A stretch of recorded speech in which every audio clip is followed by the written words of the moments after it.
Hi everybody, welcome to my first video cast, and not real sure what to say yet. I'm kind of new to this. I've been trying to work out the equipment a little bit. I have a webcam. It seems to work okay, but the audio is kind of crappy.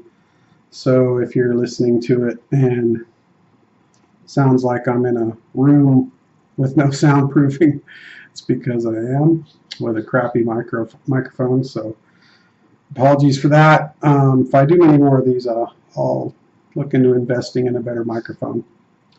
But until then, as long as you can hear me, I hope you can.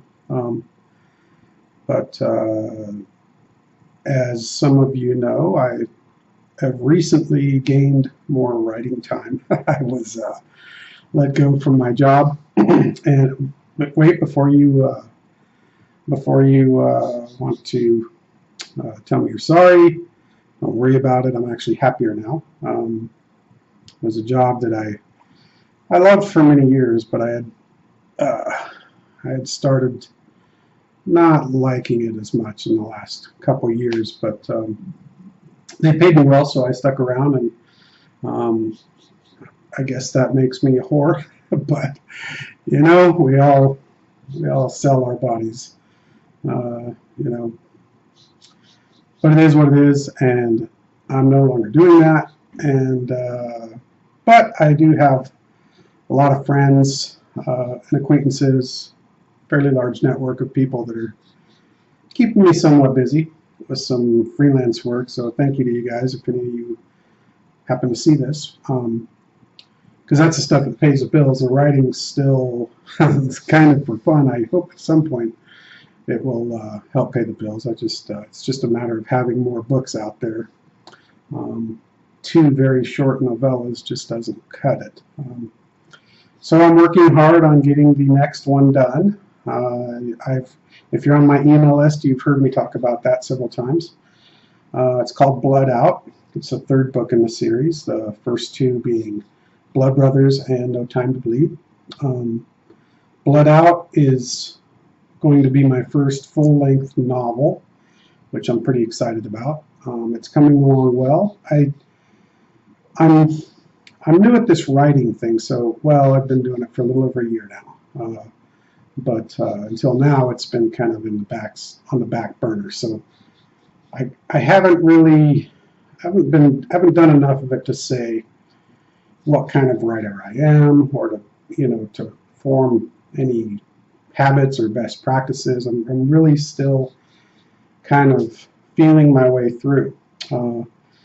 I've gained a lot of friends in the self-publishing industry, other authors that I talk with, and forums and groups that I belong to. So I get to see and hear a lot about what others are doing in the same space. And you know, sometimes it's embarrassing to see these guys that crank out a book a month, but you know, I mean, I think even if I'm doing it full time, I wouldn't be able to do that. I'm a little bit more. I don't want to put any of those guys down, because they do crank out great work a lot faster than I can. But I don't know. I agonize over every word, so to speak. I go back over it, and in the writing world, there's 2 kinds of writers. There's plotters and pantsers. Basically, what a plotter, there's somebody who writes out the whole plot of the book and gets a very detailed outline before they ever start writing. And then by the time they start writing, the writing is more is pretty much they're just filling in the blanks.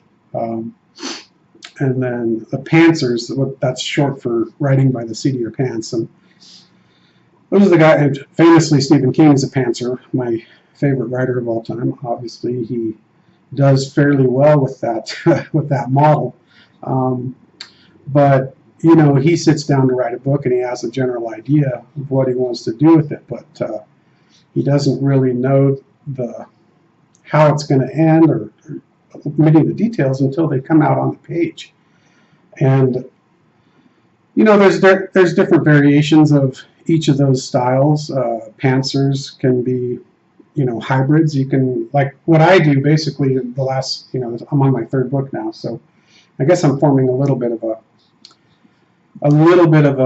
formula.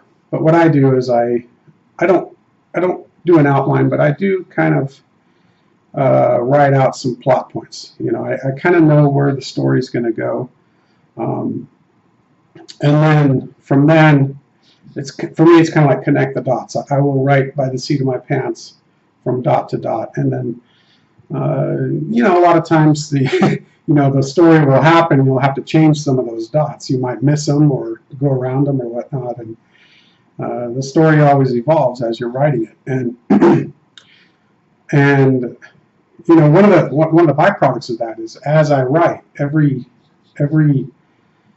time I finish a chapter, I go back over that chapter several times before I move on to the next one. And then even after I've written the next one, I may go back a chapter or two and look back over it. I know that that's a tedious, time-consuming process, and if you're trying to do this for a living, that's a very inefficient process. So perhaps I have some refining to do about that. I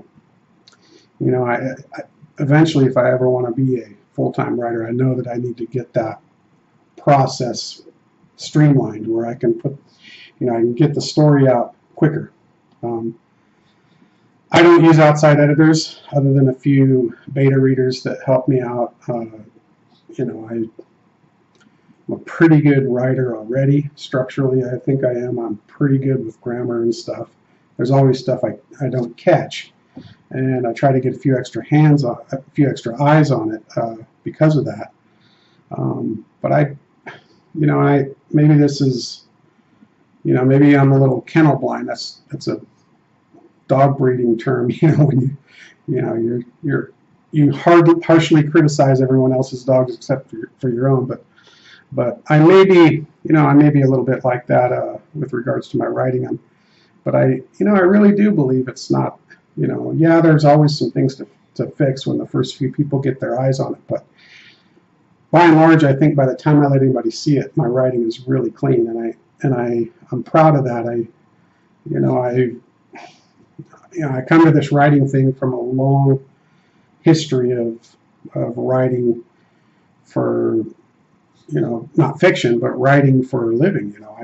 I've done, for 30 years, I've been a technical writer, marketing writing, copywriting, persuasive writing. So, I know how to put together a sentence, and so maybe it's a vanity thing that I'd rather do it myself, and it probably is. Just like covers, I'd rather do my own covers than hire a pro to do it. I don't know, when I'm done with the book, and I know that I've done everything from beginning to end. I've written it, I've edited it, I've created the cover, formatted the document for the paperback version, and done all the publishing myself. That in itself is a reward, and I've been loath to share that with anyone else. So I might need to get past that if I want to step up the rate of output. But for now, I like the way it's going. Blood Out. Sorry, I got off on a tangent. But Blood Out is it's at 40,000 words today. That's one of the reasons I thought I would like to talk to you guys via video, to let you guys know that it is coming. I know I feel kind of stupid because every month I'll send out a newsletter in my emails, and I'll say, oh yeah, next one's coming out. It's going to be out someday. I never commit to that, when that is. But, I do have some real progress to report. I'm calling it anywhere from a half to about 2/3 done, because I don't know exactly how. I'm hoping it's going to fall somewhere between 60 and 80,000 words, but I don't know where within that realm it's going to fall, and that will be firmly within the novel length. I've had some criticism that my books are short, and that's fair. They are. I try to be upfront with that on the cover. Actually, the subtitle says it's a novella. I like that they're quick reads, actually. You can consume them in one sitting, mostly. And I don't like you to get bored while you're reading a book. I mean, even the best writers, you can have that mushy middle, and tried to avoid that. So Blood Out, there's a lot more of a story to tell. I'm hoping that the middle's not mushy. There is, there's a lot of character development happening, which was it's been another one of the criticisms. Happily, I haven't had a lot of negative criticism. I mean, you guys, thankfully, seem to love the books, but those that have mentioned things where they could be improved, perhaps some more character development, and that's always been kind of the plan. I mean, we're telling Austin's story, and there is a story arc to it. He does. I don't know if he grows over the course of the story, but what we know about him and what we've learned about those around him, particularly the Rattlers, and most particularly his father, who's been passed away for, I don't know, I can't do the math real quick, but he died 20 years prior. But his memory haunts the whole story, and you've been seeing some of that in each of the books. And we do find out that there has been quite a bit of character development over the whole history of these people, both Austin and his nemesis Tillman, the club, and of course Wayne Conrad, Austin's dad. And it's been real fun to write it because as a quasi-pantser myself, a lot of the story is kind of taken shape as I've been writing it. And when I first sat down to write the first words of No Time to Bleed, none of this was planned. So it just sort of the character kind of wrote the story, and it's really it's fascinating, actually. It's been fascinating for me to see where this story goes and where these characters go.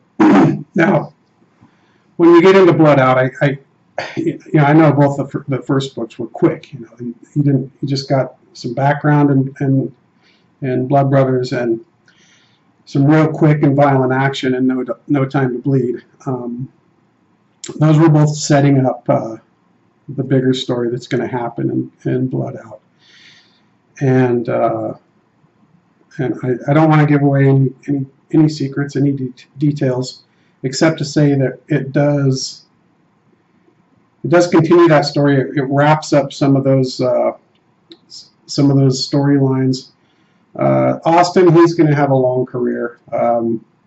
Hopefully after this book I can kind of use him as a series character, so based on that, he doesn't die, but everybody else is fair game, and there may be some things that are unresolved at the end of this book, but I can say that his beef with the Rattlers, it'll pretty much have come to an end, because everyone that he is at odds with will have been dealt with in one way or another. So that story arc will be tidied up. So 3 books basically is the 3 books, and also I think I do I've heard it from a few. Why didn't you just write them all in one book? And yeah, that's fair. Maybe when I'm done, I will offer them all as a box set, so that it can be read, end to end, because they do really go together. I hope you can read each of them and enjoy them on their own, even if they do leave you with questions and wanting more. But they all do fit together as a complete story. So anyways, I just wanted to report that I'm at 40,000 words on Blood Out, and like I say, that's anywhere from, I have anywhere from half to a third left to go. I'm hoping to get it done writing by the end of August. That's actually sped up quite a bit from what I had been. But I do still have non-writing stuff to do. I got to do things that bring home the bacon. So that's it for now. If any of you guys have questions, I welcome them. You can send them to me by email. Not sure where I'll post this, but if this goes on YouTube, comments down below, or Facebook comments, wherever. If you haven't joined my Sharp Readers group, I encourage you to. I'm starting to get quite a few people that are part of it. Not a lot of discussion yet. I hope that once there's more material to talk about, you guys will chime in more. And if you're not on my email list yet, you can go to my website, dustysharp.com, and sign up for that. You'll get a free book if you don't already have one of my books. And that's it for now. We'll see how this turns out. If if it gets a good response, I may do more of these videos. Okay, thanks for tuning in, and I'll see you next time.